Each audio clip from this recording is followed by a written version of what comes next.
So here we're going to talk about screen removal. So as you can see here, we got 4 windows. I'm walking up to them as if we're fresh into the home.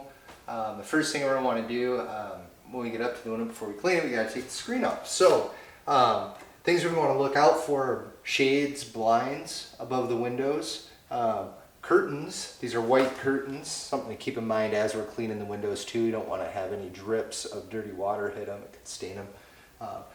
Shades and blinds are going to have brackets and different hardware behind them. They should be installed far enough away from the window, so far enough out on the window frame that that we can get the screen out. So we can lean the top out, we can lift the screen up, and we can get it over our handle here. The other thing, of course, we want to pay attention to are the cranks on the windows. In this case, the top is a little high, so what I'm going to do, I'm going to turn the crank sideways like this. That should help us get the screen out. Now let's pretend there's a blind up there. So we lean the top out, we lift the screen up, and we go over the top of the crank. Sometimes they have to turn a little bit. So when I did that, it looked a little awkward, but I did not push up very hard at all on the bottom of the screen. The reason being, these screens, they look like they're nice and rigid, but the truth is this hollow aluminum bends extremely easy. And if that's the case, if it ever bends, it's very, very, very difficult to bend back into place, almost impossible. So the only solution to that is to take the screen, have it replaced. So sometimes you'll walk into a home and they'll be bent already from clients. Maybe they had a previous window cleaner that bent them, or perhaps they bent them themselves, or they were bent before they moved into the home. Whatever the case is, it's a good idea to note that sort of thing. Be aware of any kind of damage to anything, glass, screens, frames. I'm always going to have your back 100% in situations like that if it's noted. So it doesn't have to be necessarily a note in the system. It's nice to have in there for future reference. But even speaking to the client before you take it out, hey, look, these, just hi Bob or Pam, whatever the case is. Before I take these screens out, I just want you to see some of them are bent a little bit. The solution to that, CNS Supply here in town, I know will replace that or fix it for you if you're interested in the future. But I just want to show you, that's an issue. And then of course, letting myself or another management person or crew lead know so that they can address the issue. So let's talk about screens for a quick sec. These are interior screens. These are metal screens here. Metal screens. The screen itself, it's got a frame. It's got what they call a spline that holds the screening material on the frame. This is a metal spline. Most screens, or a lot of screens I should say, have a rubber spline that goes in there. And most screens we see actually are not metal. They're fiberglass screens that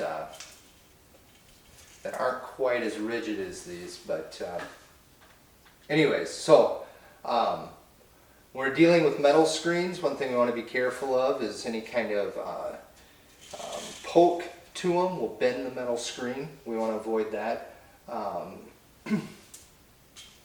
Towels that we use, it's nice to use when we're cleaning metal screens. We'll talk about this later. Use an old towel because it's kind of like a cheese grater and just kind of eat through the towels.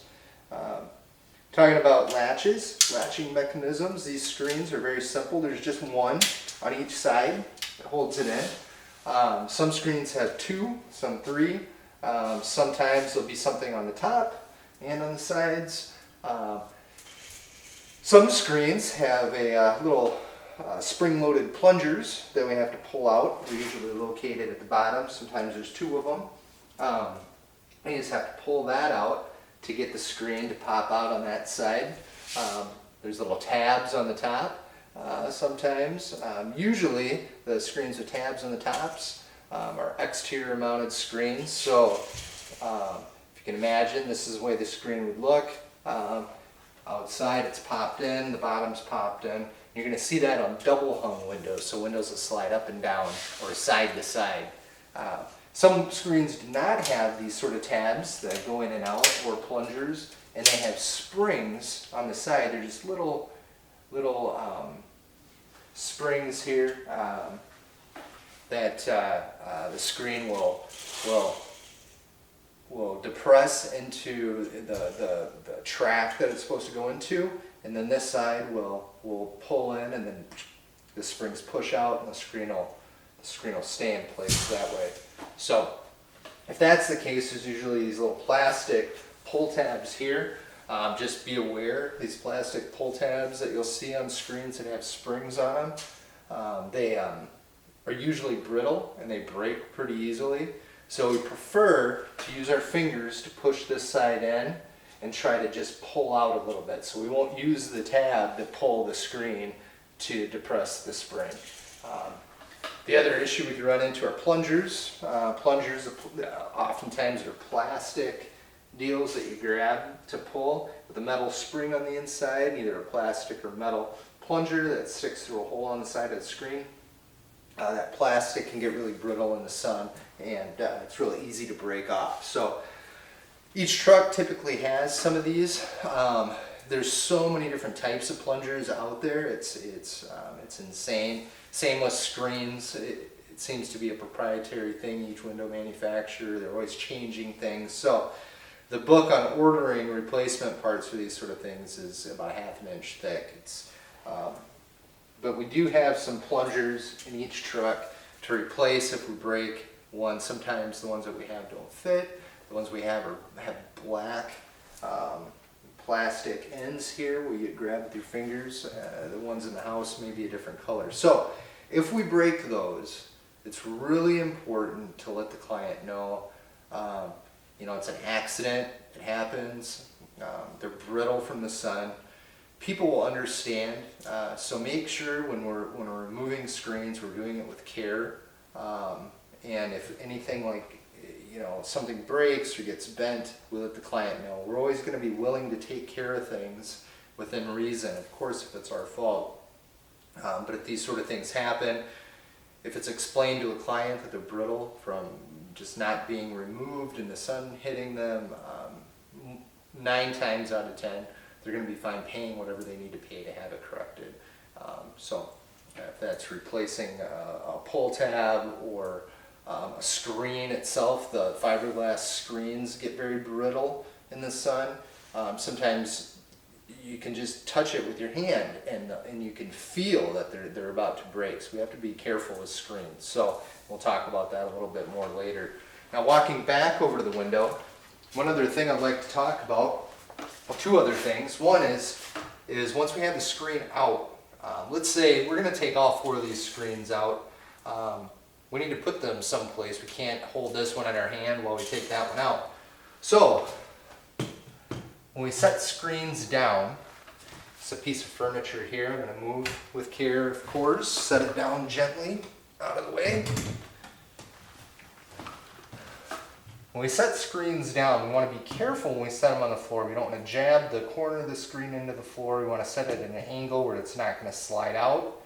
It's difficult on hardwood floors. It's slippery. So we're going to set the screen up against a surface that's not going to scratch. We never want to put a screen on a painted surface, painted wall, anything of that nature. So I'm going to go pull the rest of these screens out here.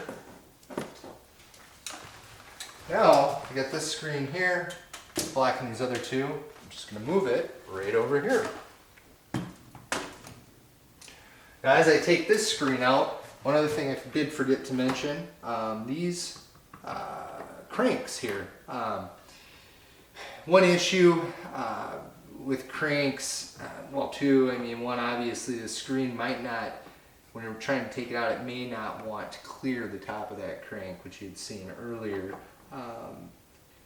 The other issue you can run into is, say it does clear the crank, but right on the top edge here, the screen might scrape up against it.